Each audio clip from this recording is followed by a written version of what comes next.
Getting asylum in Europe is about to get harder after the European Parliament just gave EU countries more freedoms to reject asylum applications. I'm in Strasbourg, where lawmakers adopted two measures meant to reduce the number of people coming to Europe without being granted permission.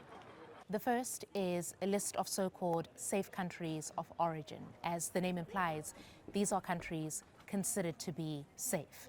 This measure allows an EU government to quickly dismiss the asylum application of a person coming from one of these countries, even without fully examining the merits of the case. On that list of countries is Egypt, Tunisia, Morocco, Bangladesh, India, Kosovo, Colombia, Turkey, and Georgia. The irony is that governments of some of these countries have been denounced by the European Parliament for violating human rights. The second measure the European Parliament adopted is the Safe Third Countries rule.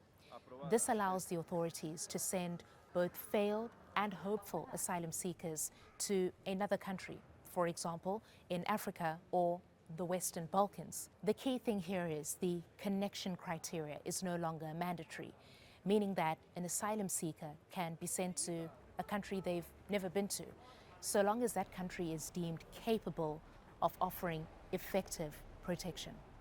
These laws passed because the centre-right voted with the far right.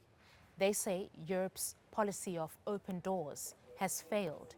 But an MEP who voted against them told me the laws just passed effectively take away the right to asylum in the EU. It's a shame that we are renouncing to our obligations of protecting human beings that are coming to Europe to ask for help, to seek protection. The lesson we should learn from ICE is the usual lesson about fundamental rights. When you take a fundamental rights away from someone, then everyone else is in danger.